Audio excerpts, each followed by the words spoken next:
welcome back to the Hope Dems podcast, your go-to source for fresh ideas and insights into making our great state of North Carolina even better.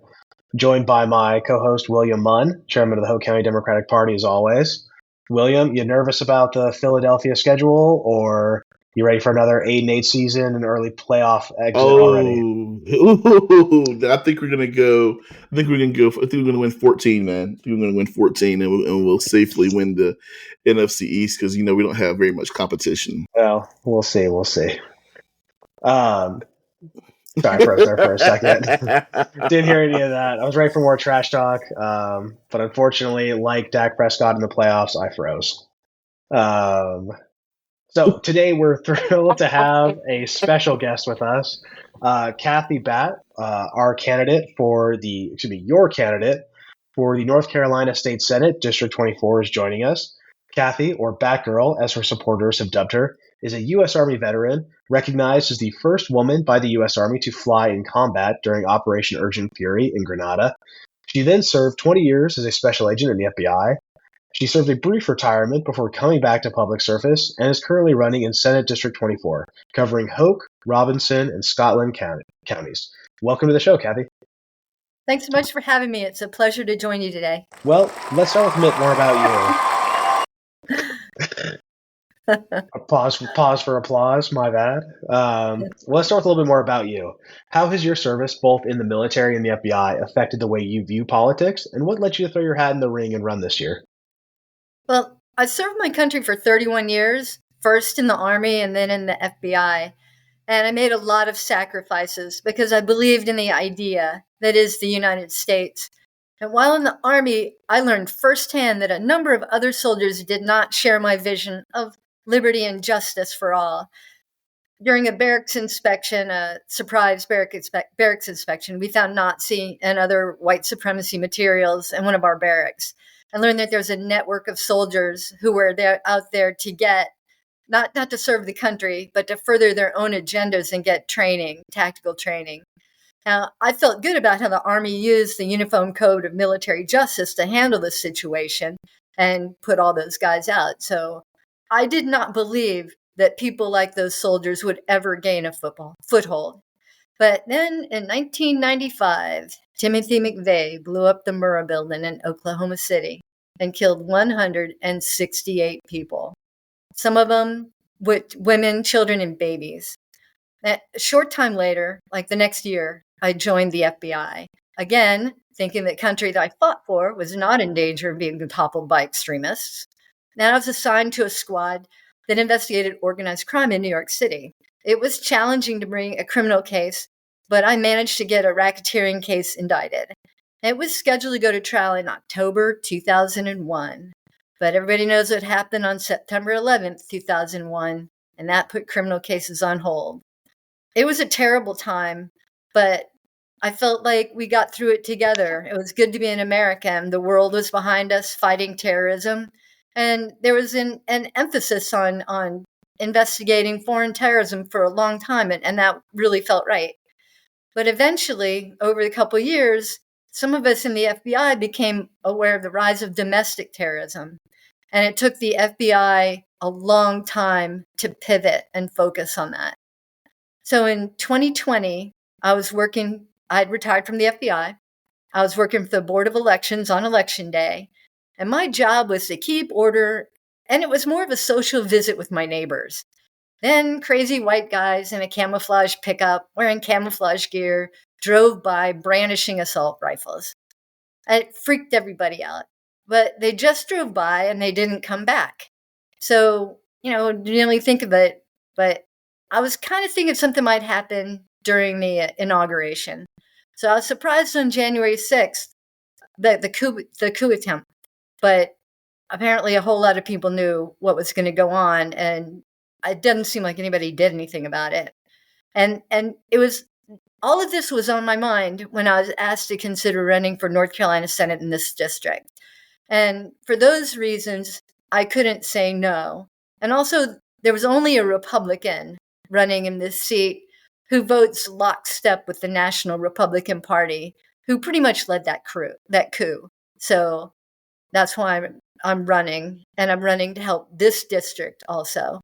So that's why. It doesn't get talked about enough just how much that extremism exists, in what are supposed to be our sort of most trusted parts of our government.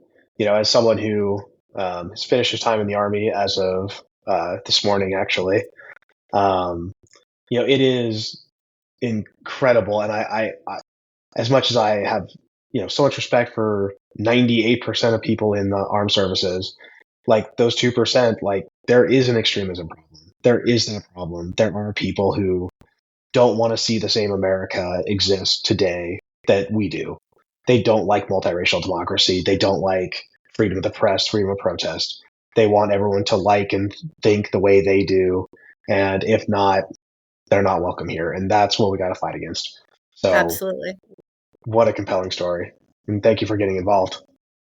You're welcome. It's a pleasure. It's something I had to do for me, too. Yeah. Well, so as you alluded to already, calling you an upgrade to our current representation in the state Senate would be an understatement. Once you win this November and you're sitting in the state house in Raleigh, what are the areas of focus? What are your areas of focus on policy? Well, I have a number of things that I think really need to be improved in this district, the 3 counties.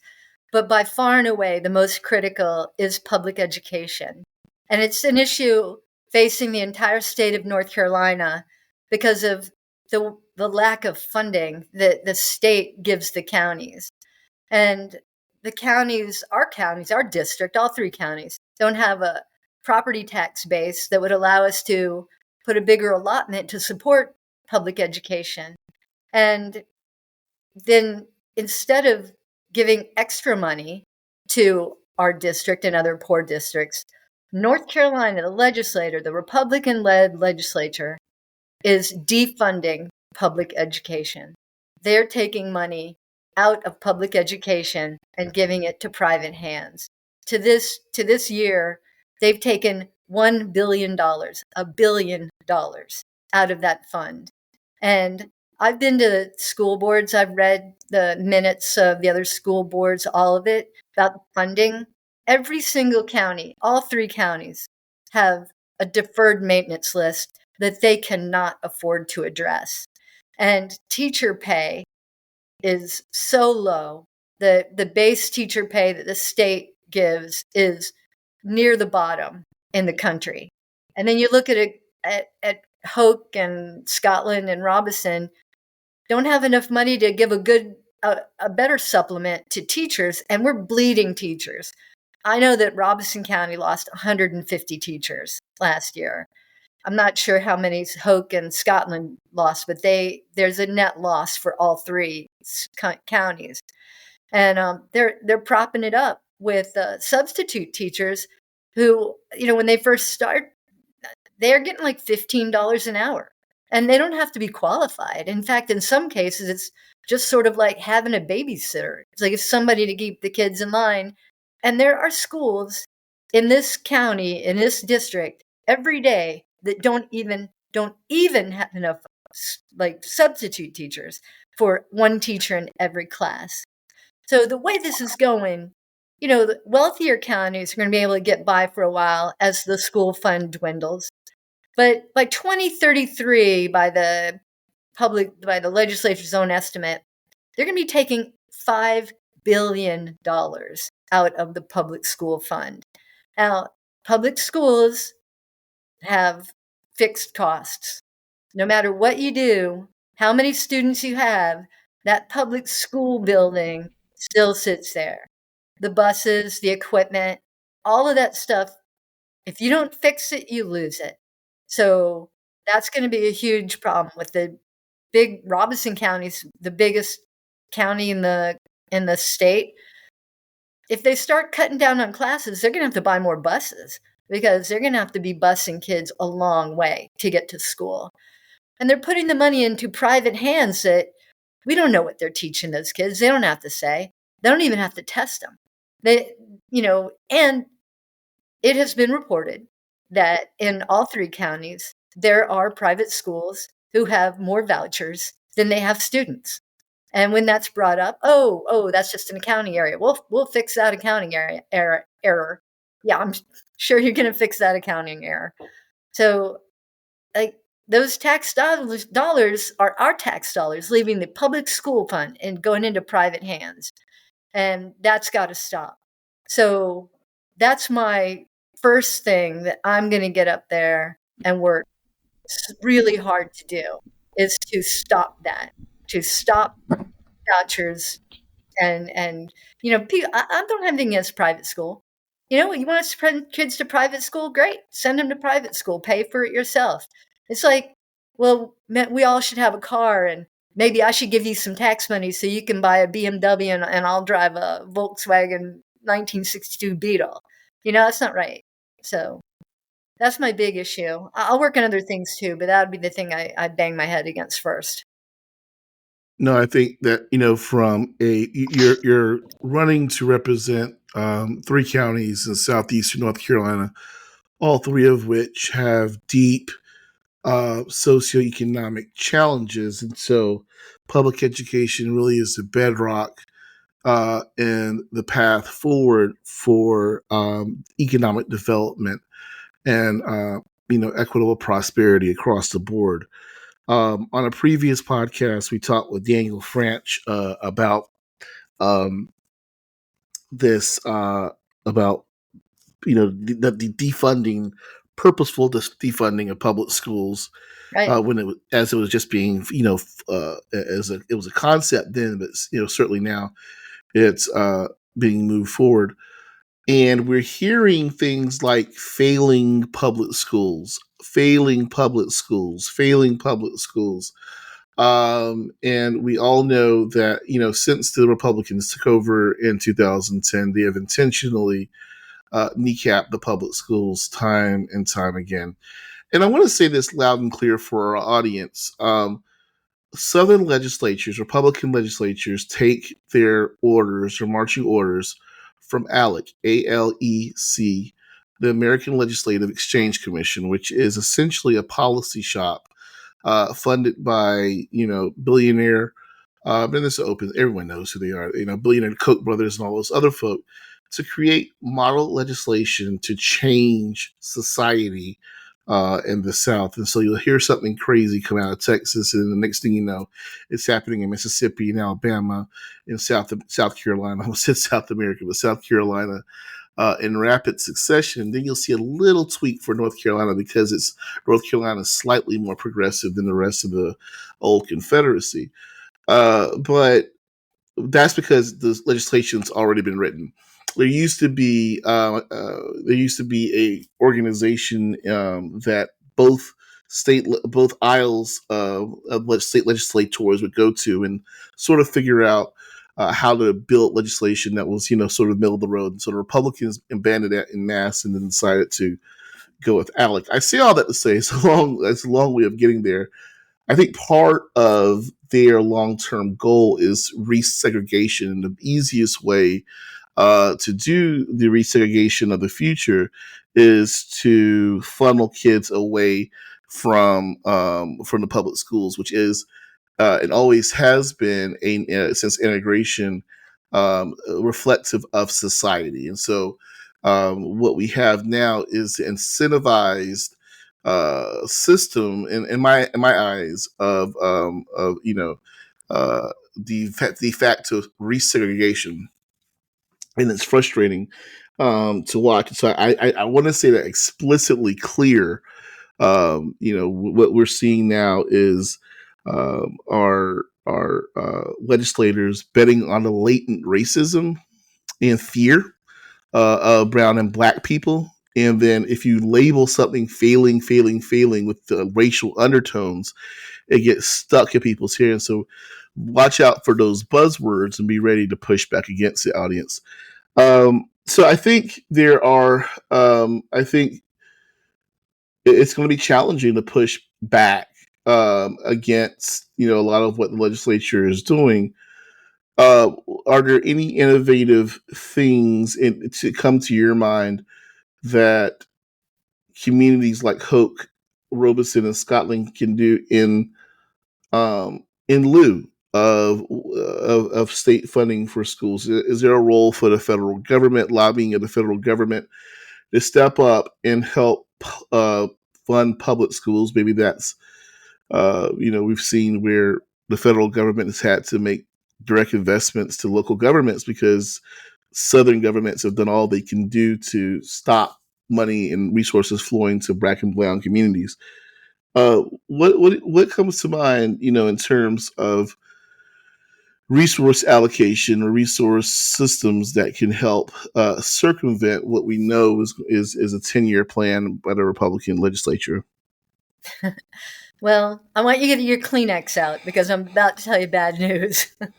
That money that's in the federal system that has been coming to counties like those in our district to plug the funding gaps, especially like for disabled children and like rural teacher supplements, that's going to end because this year, 2024, Mike Johnson and the Republican-led House of Representatives tried to eliminate $22 million from that fund that you were just talking about that comes to these counties.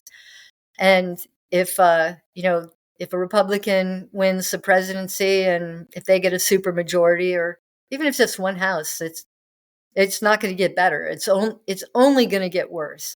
And I'll add to that, like the legislature, the North Carolina Republican-led legislature is reducing the corporate income tax to zero.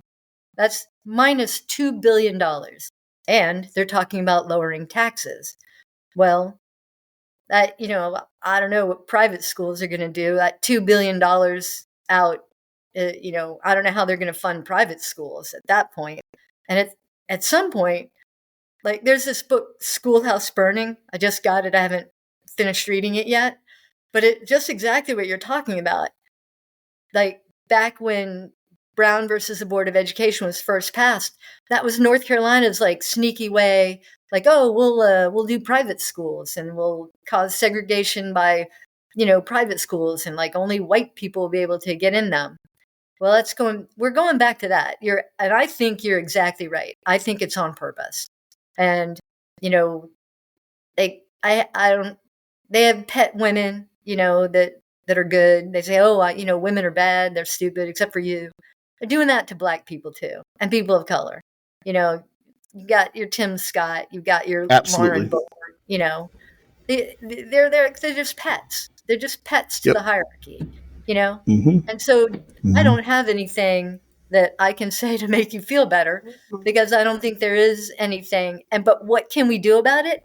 We can do the same thing that we did to HB 237, where they wanted to weaponize mask wearing and scare people into thinking they're going to be arrested for terrorists if they try to take care of themselves. We got to just keep going. I've been writing op-eds. I'm going to keep writing op-eds. We need to have these podcasts. We just need to just keep at them, just bang out like one thing after another, pointing out what they're doing. And if history like tells us anything, eventually the lower class, the poorer people will catch on and go, wait a minute, we're not going to get our share. Nothing's going to trickle down. And then they'll step up, maybe unionize more, maybe actually vote, for people who are trying to help them, So that's the only thing I can throw out to you is that if the people of North Carolina, of District 24, don't want this to happen, then they've got to step up to the plate. Right now, I don't think they're going to, but they could prove me wrong and I could be elected and Shonda Hooper, running from Robeson County and Garland Pierce, he could be elected again. The three of us would be a start of trying to make things better. But that's really about all I can say. I don't really have any good news or any answers other than that, so we just have to live with it. I think it's a great point to bring up that like democracy is it's you have to participate. No one gets a participation trophy here. Like if you don't win, it doesn't matter. Right. And if you don't win, you're not going to affect the change. I lived in El Paso, Texas, which was Beto O'Rourke's district when he ran for Senate in 2018. And he got close. He got closer than a Democrat's gone in Texas in a long time. And I remember people saying to me, oh well, no, like this is good energy, like this is going to keep going, like we're gonna build on this. And I said, no, we're not, because we lost. Right. What people learned in Texas in 2018 is, well, not yet. I guess let's lay low for a little while, Yeah. because we live in essentially a Christian theocracy, and if you stand up, there's a good chance you'll be mowed down. Yeah. Because all the That's police can do is they can't defend the schools, but gosh, they can always abuse people on a college campus. yeah. We the Hoke Dems podcast, we like to call a spade, and I Yeah. appreciate saying We that. do. Yeah. We do. You're exactly right. Like, if you don't like what's happening in your public schools right now, I mean, I guess I would suggest throwing the bums out of office who are doing it to your public schools. Right. This isn't happening in a vacuum. Yeah. So It's in that happening in vein, front of our eyes, but yeah, people don't want to see it because it has never been this bad in their lifetime. I'm 65. It was worse than this when I was a kid. I saw those drinking fountains that were white only. I saw those beaches that black people couldn't go on, the lakes black people couldn't go to. I saw all that. I went to school on base though. We were not segregated on Marine bases. But then you'd go out, and then when I was in 8th grade in 1973, like my softball team on base, they were going to play the Beaufort, South Carolina softball team, but they wouldn't let us play because we had black girls on our team. So, Yep. well, they were like, just don't let the black girls come in. My dad was like, no, No. yep, we are not playing you because we are not playing. I, I appreciate both of you saying, being very, honest and upfront about, the role that race plays, and I try to say this as much as possible because it's so important for whites to hear this. Racism does not benefit you. It is an illusion. It has been written about so many times. It's uh, a false sense of security, and it sets you up for failure. Because if you buy into this thought process that if you just work hard, that you'll be successful, and if there are no uh, structures of benefit or anything to help you when you're down, what happens psychologically when you don't do well? Oftentimes people blame other people's, but sometimes other people. But oftentimes folk have to look themselves in the mirror and say, I'm a failure. And instead of looking at the system for being what it is, which is incredibly, incredibly, incredibly, um, instead of defending a system, a white supremacist system that's incredibly unfair, folk have to indict it for what it is. I was looking at we have all this talk about inflation and things going left. And I want to pick up the phone and call one of the economists I know at Duke and say, what would average wages look like if it kept up with CEO pay from the 1970s, which has increased 1,460% Right. over time. And so we're frustrated. People are frustrated. So I'll go back to the point about how racism hurts you. W.E.B. Du Bois called it in 1909 the psychological wage of whiteness. And so if you're trying to maintain this hierarchy that doesn't benefit you in any kind of way, materially, when things go left, you're left, with one or two options: to look at yourself um, and invite yourself, or blame other people, and oftentimes that gets very violent. And people die as a result. I recommend this book on my bookshelf. It's called "Dying of Whiteness." It's called authored by Jonathan Metzl. It really underscores, it takes the thesis from W.E.B. Du Bois. He's a Vanderbilt doctor, and he talks about this phenomenon. He talks about a guy who had hepatitis C, lives in Tennessee, and the author interviews him and asks him, "Hey, if you had Obamacare, you could certainly get treatment for this disease. Would you support it? He said, no, I would rather die than let Mexicans and Black people get benefit from this law. And he indeed, as the author reported, he did pass away. So he got his wish. But the book is very good in being able in breaking down sort of the psychological uh, infection, I would say, that comes along with trying to uphold this just really false rewarding worldview. One that I think is deeply damaging to white folk, and of course damaging, to Black and brown people. But it hurts you as well. And like you said, until poor folk come together and recognize, instead of scraping by with $38,000 a year, if I held these CEOs in the system accountable, I might be making 70. Yeah, easily. There's another thing that you sort of talked about there about the wall, and being white and looking like a Republican and sounding like one. I hear things, and it's just been a whole life. There are the white people, by hating Black people, think Black people hate them, and white people fear Black people and you look at these gated communities and these walls around communities, and it's keeping Black people out, but it's also imprisoning those white people, that they can't go out and be comfortable in society. Now, I know there a quarter of the population is Black, and white people are a little over half. So white people probably can stay in white areas, but Black people have to deal with white people all the time. White people, if they only would go out and engage with Black people, would understand that they are just people too. They got kids. Yes, we are. They got to go to school. They got to go to the dentist. They get runny noses and earaches, and they're human beings too.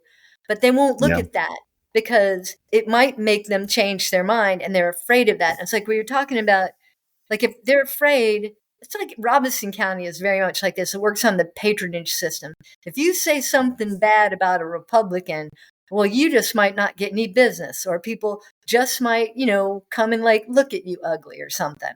I don't know. It's really there. There are a bunch of Democrats here that are in office that will not look at me or speak to me in public because they're afraid that they'll be seen looking at me and speaking to me in public, and they may not get elected. Jared Lowry just introduced legislation in the House that is going to make our school board, the Robeson County School Board, partisan. And let me tell you, guys, Hoke in Scotland, they're going to be next because it's going there because Republicans know that they will take over that school board because they got so many people here feeling beat when we actually outnumbered them. And if people would just get up and vote in their best interest, it wouldn't be that way. But they won't. I don't know. It's a line I remember reading it years ago. Like all good lines, I have no idea where, but it was in the upper class solidarity matters more than racial solidarity. So a rich Black man and a rich white man can be good friends, and that's more important because they're rich together. But among the lower and the middle and working classes, racial solidarity is more important than class solidarity. And if we could just look past, the different amounts of melatonin in our skin, we would realize that as the working and the middle class, we have more power, and we could work together and get that done. Last episode we had Braxton Winston on, who is the next commissioner of labor for the great state of North Carolina, and also a pretty good free throw shooter, as we learned at the free throw tournament, first annual Hoke County free throw tournament. And he had a lot of great points about our way forward for labor. And while he's doing that in the Council of State, what is Senator Batt going to be doing to push forward on labor and make North Carolina an even better place to work? Well, that the one thing that I would start with is that ridiculous minimum wage. Now, there aren't many jobs that make people start off with $7.25 because they couldn't get anybody for it. But if we raised it to a reasonable amount, there are still people in jobs that are not like their first job that they're paying under $15. I've seen ads for, machine operator with 2 years experience, like trying to hire him for $13 an hour. I mean, that's got to change. Like, if people make more money, they can spend more money, and that will expand the economy. Like, making people try to get by on that kind of money. Like, when you make $13 or even $15, if you make $15 and work 40 hours a week, 52 weeks a year, you make about $15,000. That's it. And like, you can't have a house and feed yourself, and God help you if you had kids and you need health care and like child care and things. You're not going to make it. And that's would be my first thing, getting the minimum wage up. And then the kind of hand in hand with that, but not just minimum wage, but looking at like finding industries that can be unionized and helping them, if we can, by changing the laws, making it a more union friendly state. I mean, unions really took hold here in North Carolina and changed North Carolina for the better years and years ago. And it can do that again. Like, that's with like you're talking about the extreme difference between corporate pay and labor pay. I mean, unions could be the answer to that. You've seen it in a couple places recently where that's happening. So that's what I would do. I would work with bringing the minimum wage up and working to make it more union friendly. Mm. Music to my ears. I mean, it's so. The thing about politics today that always blows my mind is you say something that is so demonstrably true. If people have more money, they can spend more money, they can buy a home, and they can like improve the overall economic situation of the state, the country, the world. And there's 48% of the electorate that go, yeah, I don't know. I mean, maybe we should get rid of the minimum wage. I don't know. It's like it's hard thinking about where politics are today. Actually, William and I were chatting offline about your experiences canvassing. For those of you who have not had the joy of having Kathy Batts knock on your door yet, don't worry. If you live in District 24, she is coming for your house. She's coming. The most prolific canvasser I've ever met. I love it. But people who are just essentially voting against their own self-interest, and I don't know, how do both of you think we talk to people who, by ideology, by disposition, by their lot in life, should vote Democrat to better their lives, to get the benefits of that? How do you think we talk to those voters? How do we get them, on the right team? Well, let me just start first. Mine's going to be quick. You run into a problem out there when you talk to some people that, regardless of their economic situation, they're tuned to authoritarianism. They're like those people who followed Jim Jones to Guyana and drank the Kool-Aid. They're like people that stayed in the burning building with David Koresh, and like the Mormons that hang around with the Warren Jeffs of the world. They want that. They want somebody to make everything happen, regardless of how. They don't want to make any decisions. So you've got to deal, and I have been dealing with that every time we go out. And what I do, I don't engage with that. You can't do that. But I'll say, well, what about your kids? Your kids are going to need this. So yeah, that might make you feel more secure, but is it going to feed your kids? Are you going to get your kids educated? Are you going to have health care for your kids? So just think about your kids. And that's the only thing I can think to do. William? Yeah, I appreciate that. I think that, wow, I think you hit the nail on the head, and it's sort of shifting my response. I think there is a certain segment of the population that is going to respond to not rational policy solutions, but things that rattle their emotional saber. whether it's whatever it might be. But I was talking with Dr. Hardy, and she seemed to indicate that um, Republicans want to do things to people. They want to send them across the border. They want to stop them from being able to have free access to a healthy or to a safe abortion. They want to do things to people instead of working with people to create a society that we all can benefit from. I do think that we have to start calling people out for being broke, and I think we have to be careful. We have to say, "Man, you're broke. What are you talking about? Do you know that in your occupation and in your career, you should be, if all things were equal, with a rate of wealth?" And I don't know how you articulate this, but we got to start telling people that if you're working as an electrician's apprentice, or you're working at a retail store, instead of making $15, $18 an hour, you should be making 37. And someone parses out that math for folks, starts calling, it may not change your mind then. But if we start hammering the fact that unions and countries that we don't think very much of, like South Korea and Japan, have a better quality of life than ours, and they get paid X, Y, and Z, and I just think that there's something to be said about the quality of life that we're muddling through, and highlighting how much better things should be in the United States for the average American. Um, I'm very fortunate that my wife and I have, we're blessed and we have what we need. Um, but I think about, just the insane amount of wealth that is just floating around in this country that's locked up in offshore accounts or in the stock market.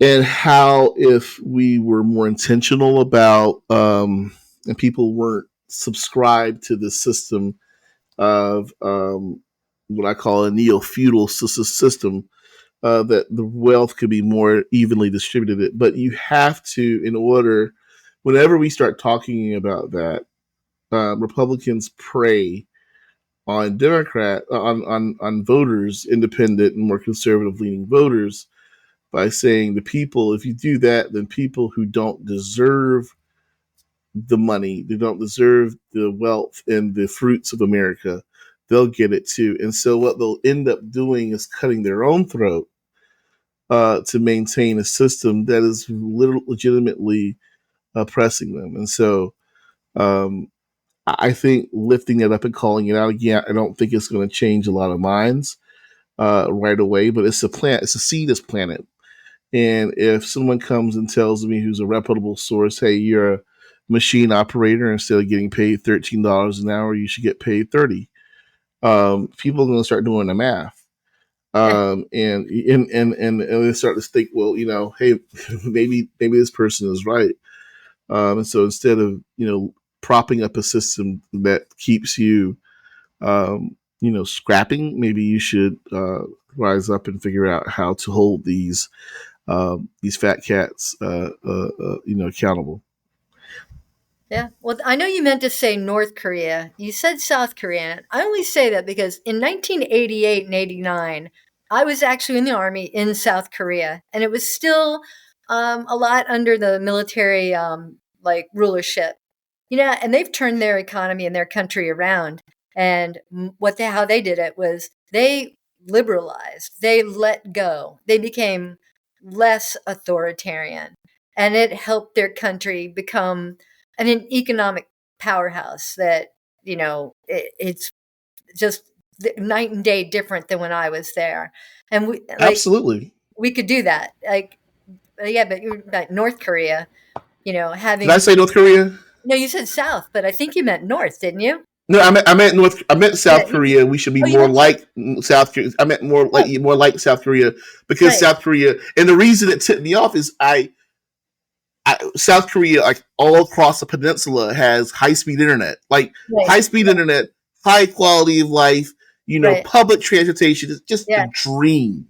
And Just a the dream. education system is like their number one priority, and that's 100. why they're technologically advanced beyond what are, because I mean, you can't be technologically advanced if you can't read, and there are kids reading well below the state average or national average, in these, and it's no better in private schools, because I read a study that showed private school students that transition back to public school are I'm doing worse. behind.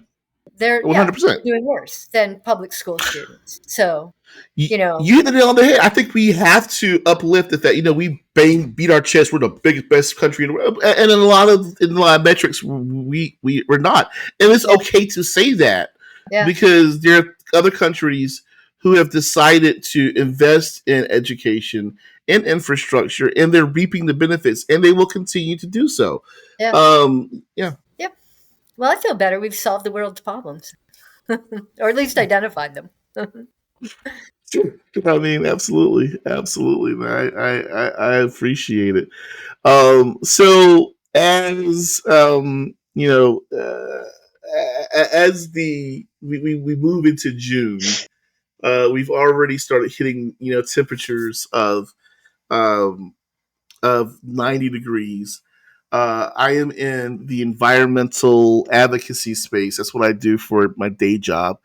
And I'm frankly very concerned with climate change, obviously, but I'm also concerned about the outsized impact it has on communities of color and low-lying communities. In your district, it is intersected, I think, by the Cape Fear River and certainly by the Lumber River, Right. low-lying rivers. And when Hurricane Florence and Matthew came through 2016, 2018, it absolutely devastated South Lumberton African American, community. So as these climate disasters and climate events happen, what is your thought as we are on the cusp of, well, we're not on the cusp anymore, but we're in the middle of just generational investment in climate technology. Grants every other day, really focusing on um, transforming local economies around climate change. I think it's an opportunity for communities who want to embrace it. What do you see in terms of opportunity around economic development for southeastern North Carolina? Well, I actually went with Carol Richardson's group uh, down to talk in Wilmington at the Duke Power hearing down there. But they are closing the coal plants, which is good, but their carbon plan, they were supposed to be moving more towards renewables, and the argument was that it wasn't reliable. So when I spoke, I talked about like California. They've got the next generation batteries out there that actually do keep the lights on when the sun's not shining and the wind's not blowing. We are there. And at Duke Power, I didn't see anything about them like incorporating like that if they're worried about and propane if they're worried about like keeping the lights on, because they're a monopoly here. 100% of Sure, responsibility for them that they got to keep the lights on, but they true, could combine those. And like propane is about half the amount of carbon that coal is, so that's good, and they could cut that down more. But funny thing is like I was in your Hoke County board of commissioners just like last week before last, and there was a solar company there wanted to get zoning to put in another solar field. And that guy, I think the guy that was there talking, was actually at the hearing, and he wanted my card. He said he was going to call me, but he hadn't called me yet. But I think he might be waiting to see if I get elected and can cause them some trouble. But I do truly believe that is something that we could, in a rural country, oh yeah, county, we could get more like invested in that, because we have some land that we could use. And yeah, there's some environmental, but it's not as bad as an environmental impact of like that that one company that's making wood pellets, cutting Oh, down in on Viva, coal. Viva. Mm-hmm. Yeah, they put it into a brownfield. Yeah, they built it on a brownfield, like a polluted area. And every time they have a wastewater overwash, it washes that stuff down into the Lumber River, and they Yeah, don't have to clean it up. Like we gotta. Yeah, everybody, we need jobs. I get it. We need jobs, but we need to really be smarter about it. Like these chicken plants, they can make a chicken plant and a hog plant where the wastewater is treated before it's released. It doesn't have to be that's right. like dumped straight into the watershed. Like they can do that stuff. Like, and some of it's being done here in these counties, but some are still grandfathered in where they just pile up the poop somewhere and let the rain go on it, just washes it away. Like, but that's the problem. Like we're killing ourselves with what we're trying to do quick and easy when we should take the longer road and find industries that are willing to work within a reasonable boundary of, like, when they leave, everybody here isn't going to be like generations being sick and dying because of what they did. Like we gotta get to that. And again, it goes to education. We're not going to get a chip plant built here because our education system is so poor. If they did, they would bring the workers in and none of us would get that job. So we got to look education, education, education. We just Education. No, you got to have it. And I yeah, appreciate you saying that. Like, one of the things when I first started working in my field, the first thing someone told me was, Duke Energy is not so much an energy company is a construction company. It trades on a New York Stock Exchange. Its first interest is returning value to shareholders, right, and so it doesn't make money off of rates as much as it makes money off of return on investment, which right, means they have to build things. yeah, And I think their return on investment is like 11 or 12% on everything that they build. So it makes much more sense for them to build a nuclear plant. It makes much more sense for them to build a methane gas plant, right, than it does for them to build a solar field, which is once you absolutely, build that, it's yeah, good for 25 years, low maintenance. right, But we have to think about the kind of impact these methane gas plants, particulate matter, and all yeah, these other things, not to mention the amount of carbon that we're emitting into the atmosphere and right, warming up the planet. So we have to call a spade and recognize what Duke is yeah, and think about and the common refrains for so many years was that solar and renewables were so much more expensive than methane and other fossil fuels. That's no longer the case with the war in Ukraine and the fluctuating, the volatility. Natural gas can be this one day and the next. As long as I'm concerned, once you get the silicone and the panels right, on the ground, that cost is fixed moving right, forward. right, So it's like you said earlier, it's an incredible opportunity for us to be thinking about how to get more energy independence. I think, frankly, we have to challenge this monopoly model yeah, with Duke and think about, because, their interest is first maintaining their own existence and then right. returning. And that's not going to always sync with the good of the people. So I'll Yeah. stop there. I could go forever, but let me stop. Yeah, and politics plays a part too. Like you got people in the legislature putting money in their pockets by Sure. passing bills that help them. Like some state senator might have a DUI, and there's legislation right now that's saying, "Oh, we're going to expunge that DUI, after a certain amount of time." And who's that going to help? It's going to help that politician that has the DUI and wants to go on. And like, there's legislation that says, hey, um, insurance rates are too low. And that's because, like, defense attorneys, like, it doesn't bring sense for them to make the case, like, for insurance because the rate of return is so low. So they want to raise that to one of the highest in the country. And it's so that those defense attorneys can make more money when they sue people.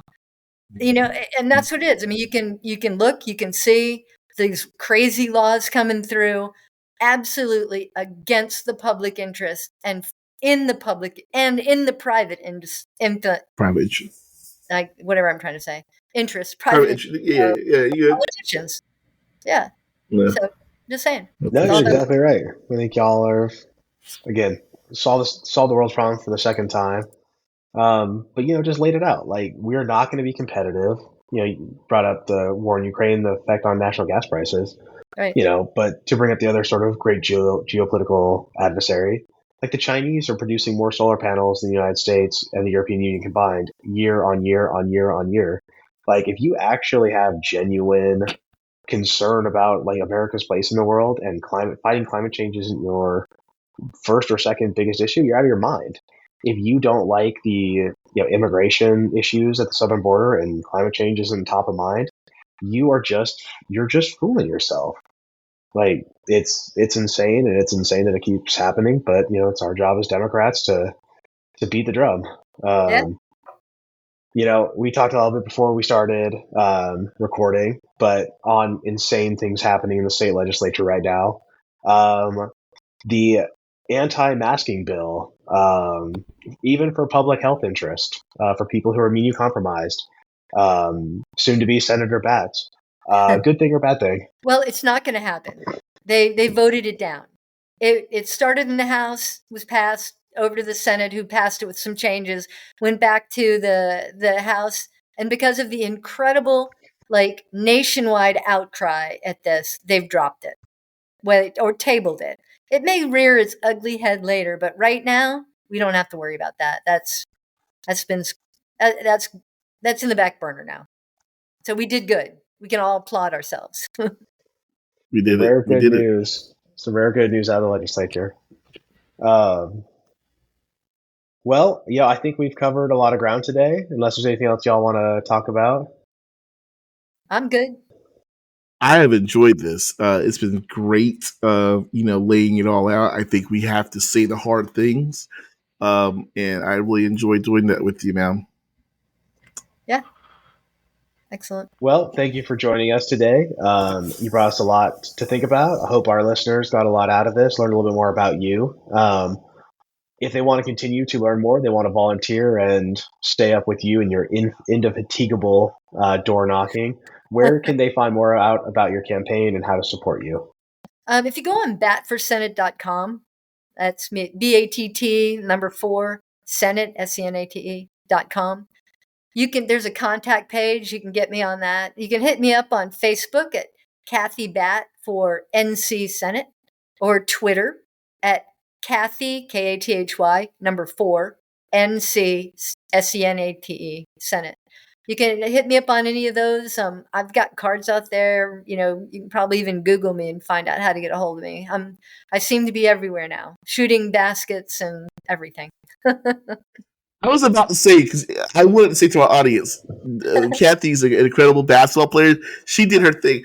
I think you missed like 2 and then went 8 in a row. It was beautiful. So I have it on video. I'm going to have to put it out. Man, that was so much fun. Like, that's fun. One thing the Hoke Dems are going to do is, I was talking with my friend from South Carolina. He was like, man, you're not going to out-angry the Republicans, but you can outjoy them. And we're going to have to reflect the joy that we have in the society that we want to see. Right. And people gravitate to that. And that's all that we can do. The Republicans are mad because the world is changing and they have no control over the changing world. But we're going to embrace the changes in the progression of of mankind. And we're going to make this world better for everyone. And that's what we have to embrace, whether it's playing basketball, playing soccer, cooking a pig, whatever it is. We're going to have fun doing it, and we're going to do it in the name of society. And if we have to be the only people with a Democrat with our ideological badge on, we'll do it. We'll be the Democrats representing society. And if they want to, burn effigies of Michael Pence, let them do it. That's going to get old at some point. Yeah. Yep. Thanks, guys. This was a lot of fun. And if you can think of anything you want me to talk about, like maybe we can talk about like the state of being a woman in North Carolina next down the road. So we'll have you back. Yeah, that's a great point. I'm an expert. Something that William and I guess probably don't think about enough. Ooh. All right, little. That's right. Always we'll have you back in August. All right. Well, thank you all for tuning in. Thank you, Kathy, for joining us. Be sure to follow us for more discussions on the policies and people shaping North Carolina's future. Until next time, stay informed and keep striving for a better tomorrow.